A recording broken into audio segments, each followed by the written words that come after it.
Hello students, कैसे हैं आप लोग।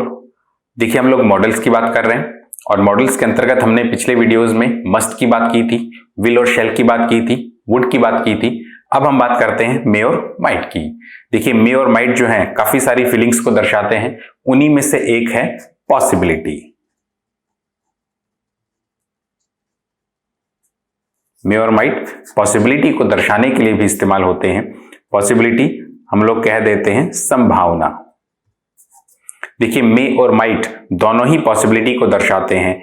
माइट भी पॉसिबिलिटी को दर्शाता है और मे भी पॉसिबिलिटी को दर्शाता है, लेकिन दोनों में अंतर है। और वो अंतर क्या है वो समझते हैं। देखिए, जब हम लोग मस्ट पढ़ रहे थे तो भी हमने पॉसिबिलिटी की बात की थी, लेकिन मस्ट जो था वो हाईली प्रोबेबल सिचुएशन को दर्शाता था। बहुत ज्यादा संभावित स्थिति अगर बनती है तो हम लोग मस्ट में जाते थे। अब उसके अंदर से अगर हाईली हटा दें तो हमारे पास सिर्फ पॉसिबिलिटी रह जाएगा, संभावना रह जाएगा। और संभावना के लिए हम लोग माइट का इस्तेमाल भी कर सकते हैं और मे का इस्तेमाल भी कर सकते हैं। मे और माइट में अगर अंतर की बात की जाए तो मे जो है वो कहीं ज्यादा स्ट्रॉन्गर है। मे कहीं ज्यादा स्ट्रॉन्गर है देन माइट, बजाय माइट के। मे और माइट की अगर बात की जाए तो मे जो है वो कहीं ज्यादा स्ट्रॉन्ग है बजाय माइट के। यानी माइट में संभावना कम है और मे में संभावना ज्यादा है। मे में आप कह सकते हो 50% चांस है, माइट में आप कह सकते हो 20% या 30% चांस है, जिसको आप हिंदी में शायद कह देते हो। शायद ही, माइट का मतलब शायद ही वो काम हो या शायद ही वो घटना हो।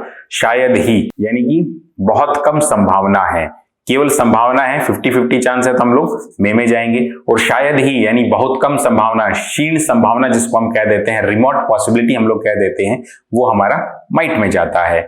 दो सेंटेंसेस आपके सामने हैं। फर्स्ट है it is cloudy today. It is cloudy today, cloudy का मतलब होता है बादल छाए होना, बादल रहना, दैट इज क्लाउडी मौसम कहलाता है। इट इज क्लाउडी टुडे, आज जो है वो बादल छाए हैं, मौसम काफी क्लाउडी है। इट रेन, रेन यहाँ पे वर्ब है, वर्ब की फर्स्ट फॉर्म। देखिए, बादल छाए हुए हैं, अब बारिश होने की संभावना शायद ही है या बारिश हो सकती है। जी हाँ, यहां संभावना ज्यादा है और अब ज्यादा संभावना है और मे और माइट में से आपको इस्तेमाल करना है तो आप क्या इस्तेमाल करेंगे? जी हाँ, मे का इस्तेमाल करेंगे। इट इज क्लाउडी टुडे, आज बादल छा रहे हैं। इट मे रेन, बारिश हो सकती है। सेकेंड सेंटेंस है it is clear today. Clear का मतलब साफ रहना, मौसम साफ है। इट इज क्लियर टुडे, आज मौसम साफ है। इट रेन, देखिए जब मौसम साफ है अब बारिश होने की संभावना कम है या ज्यादा है? जी हाँ, अब संभावना कम है, शायद ही बारिश हो। मौसम बिल्कुल साफ है, बारिश तो शायद ही हो, यानी बहुत कम, रिमोट पॉसिबिलिटी है, क्षीण संभावना है, बहुत कम संभावना है।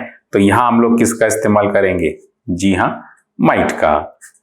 इट इज क्लियर टुडे, आज मौसम साफ है। इट माइट रेन, शायद ही बारिश हो। ऊपर वाले में इट इज क्लाउडी टुडे, आज बादल छाए हुए हैं। इट मे रेन, बारिश हो सकती है।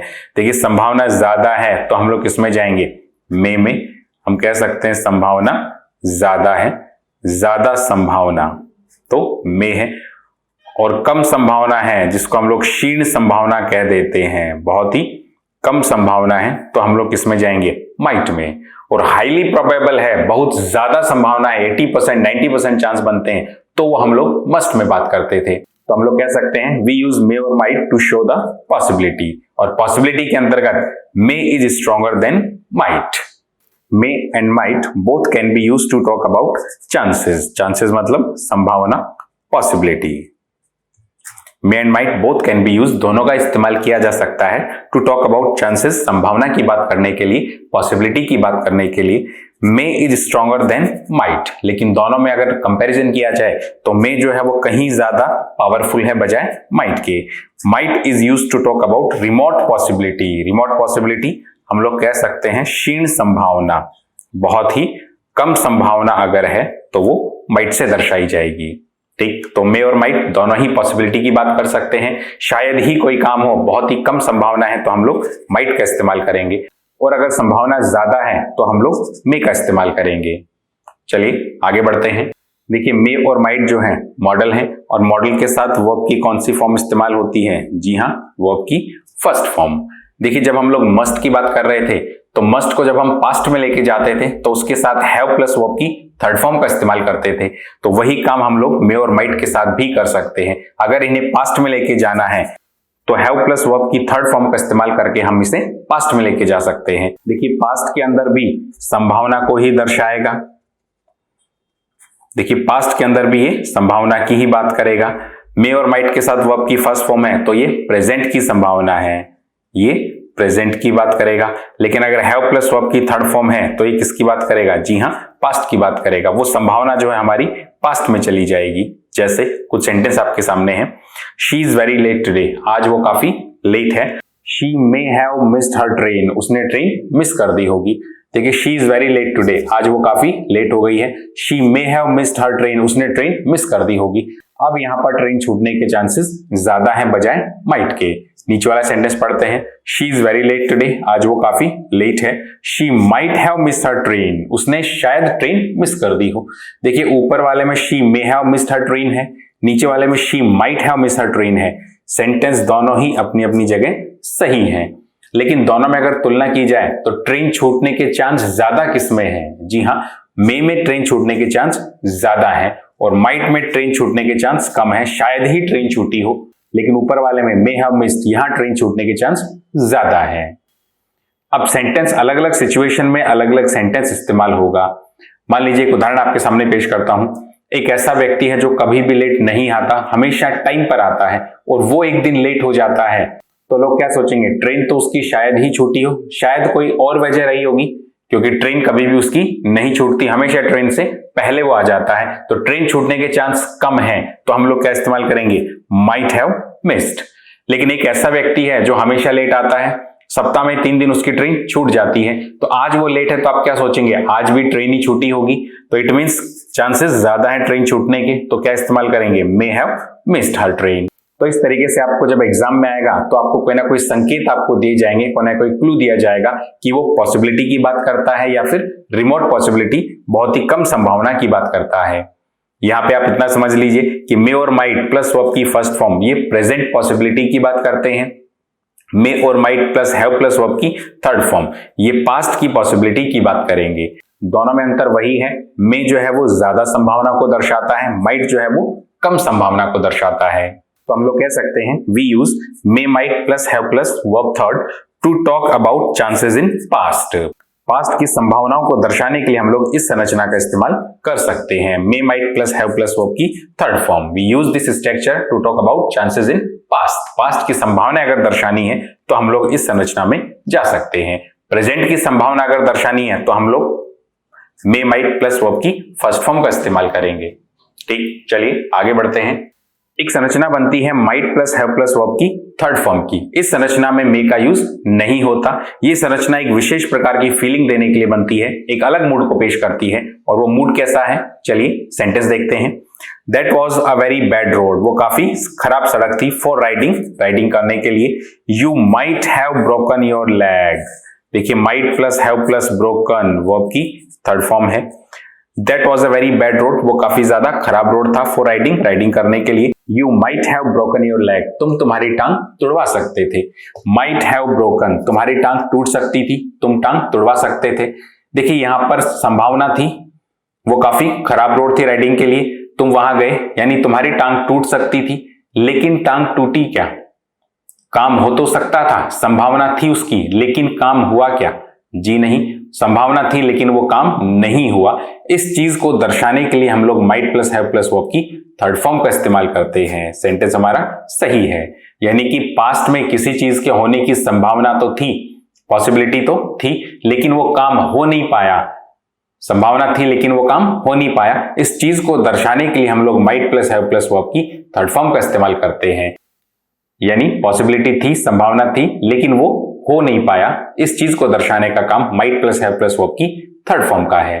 सेकंड सेंटेंस है, there were a lot of wild animals in the jungle. जंगल में काफी सारे जंगली जानवर थे। वाइल्ड एनिमल्स जंगली जानवर थे। They might have killed you, वो तुम्हें मार सकते थे। माइट हैव किल्ड वर्ब की थर्ड फॉर्म है।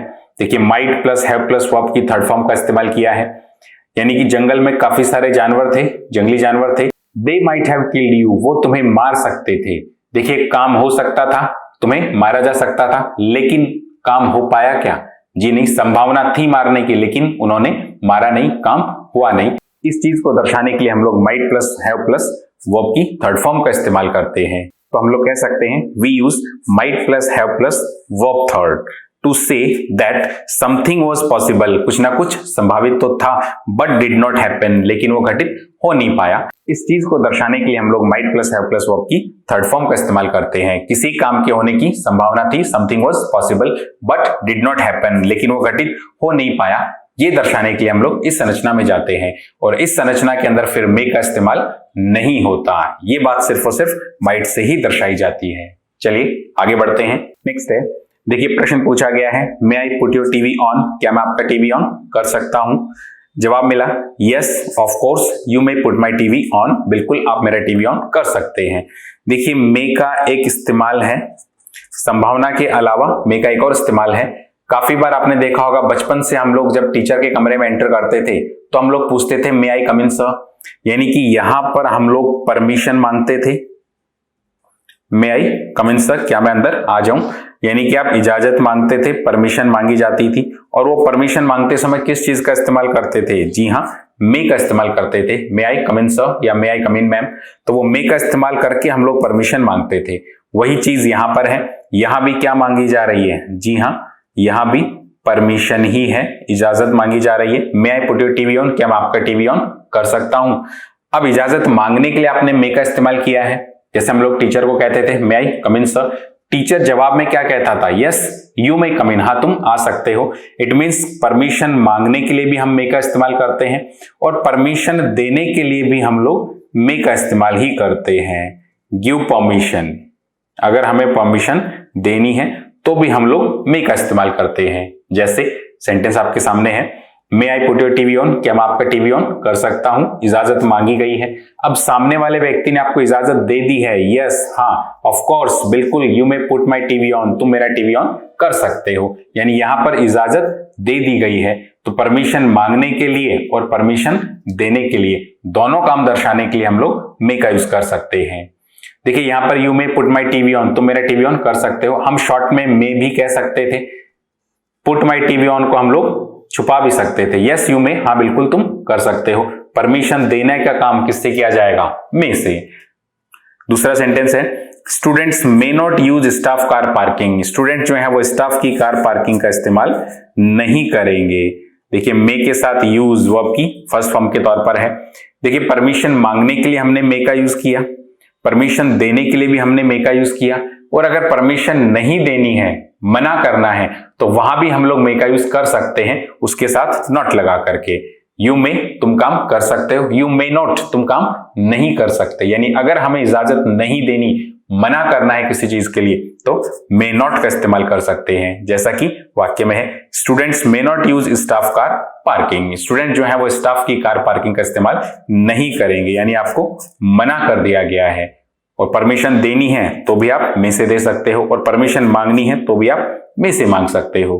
तो हम लोग कह सकते हैं may can be used, may का इस्तेमाल किया जा सकता है to talk about permission, permission के लिए, इजाजत के लिए। और इजाजत जो है वो आस्क फॉर परमिशन, मांगने के लिए भी हो सकती है, गिव परमिशन, इजाजत देने के लिए भी हो सकता है, और रिफ्यूज, मना करने के लिए भी हो सकता है। यानी परमिशन आपको मांगनी है, आस्क फॉर परमिशन, तो भी हम लोग मे का यूज कर सकते हैं। परमिशन देनी है, गिव परमिशन, तो भी मे का यूज कर सकते हैं। और रिफ्यूज परमिशन, परमिशन के लिए मना करना है, आपको इजाजत नहीं देनी, तो भी हम लोग मे का यूज कर सकते हैं। तो मे जो है वो परमिशन देने के लिए भी इस्तेमाल हो सकता है, परमिशन की फीलिंग को दर्शाने के लिए भी हम लोग मे का यूज करते हैं। चलिए आगे बढ़ते हैं। कुछ सेंटेंस आपके सामने हैं। फर्स्ट है नाउ अ डेज। देखिए नाउ अ डेज का मतलब आजकल या इन दिनों में। चिल्ड्रन कैन डू, बच्चे जो हैं कैन डू, वो कर सकते हैं what they want to do, जो वो करना चाहते हैं। देखिए यहां पर कैन का यूज किया है, मे का यूज नहीं किया। हम ऐसी जगह पर मे का यूज नहीं कर सकते जहां पर ऑलरेडी परमिशन दे दी गई है, जहां पर परमिशन मांगने की आवश्यकता नहीं है, ऑलरेडी परमिटेड है, वहां पर हम लोग मे का यूज नहीं कर सकते। जैसा कि वाक्य में दर्शाया गया है कि आजकल बच्चे जो हैं वो कर सकते हैं जो वो करना चाहते हैं, किसी की मनाही वहां पर नहीं है, कोई रोक टोक उनको नहीं है। तो यहां पर परमिशन मांगने की आवश्यकता नहीं है, ऑलरेडी परमिशन दे दी गई है, तो ऐसी जगह पे हम लोग मे का यूज नहीं करते। मे के स्थान पर हमने क्या यूज किया है? जी हाँ, कैन का यूज किया है कि चिल्ड्रन कैन डू, बच्चे कर सकते हैं what they want to do, जो वो करना चाहते हैं। कैन बी मॉडल है, आगे हम इसकी बात करेंगे। मॉडल के साथ वर्ब की फर्स्ट फॉर्म, तो हम लोग कह सकते हैं ऐसी जगह जहां पर परमिशन की आवश्यकता नहीं है हम लोग मे का यूज नहीं करते। दूसरा सेंटेंस है may you peace in heaven, आपकी आत्मा को शांति मिले। देखिए मे से शुरुआत हुई है, may you come with flying colours, तुम झंडे लहराते वापस आओ। देखिए यहाँ कलर्स का मतलब झंडों से है, रंगों से नहीं है। May you come with flying colours, तुम झंडे लहराते हुए वापस आओ। देखिए यहां भी मे से शुरुआत हुई है। देखिए दोनों ही सेंटेंसेस जो हैं वो ऑप्टेटिव सेंटेंस कहलाते हैं। जब हम बेसिक्स पढ़ रहे थे उस समय हमने बात की थी ऑप्टेटिव सेंटेंस क्या थे। जी हाँ, विश करने के लिए, कामना करने के लिए जो सेंटेंस इस्तेमाल होते हैं उन्हें ऑप्टेटिव सेंटेंस कहते हैं। और ऑप्टेटिव सेंटेंसेस के अंदर विश करने के लिए, कामना करने के लिए किसी के प्रति हम लोग मे का यूज कर सकते हैं। जैसे मे गॉड ब्लेस यू हम लोग कह देते हैं। हम लोग काफी बार ये सेंटेंस सुनते हैं, मे गॉड ब्लेस यू। जैसे हम लोग कह देते हैं मे गॉड ब्लेस यू, भगवान तुम्हारा भला करे। तो विश करने के लिए, कामना करने के लिए हम लोग मे का यूज कर देते हैं। और विश करने के लिए, कामना करने के लिए जो भी सेंटेंस हमारे इस्तेमाल होते हैं उन्हें हम ऑप्टेटिव सेंटेंस कहते हैं। तो हम लोग कह सकते हैं मे का यूज हम लोग ऑप्टेटिव सेंटेंसेस के अंदर कर सकते हैं, किसी के लिए विश करने के लिए, कामना करने के लिए। चलिए आगे बढ़ते हैं।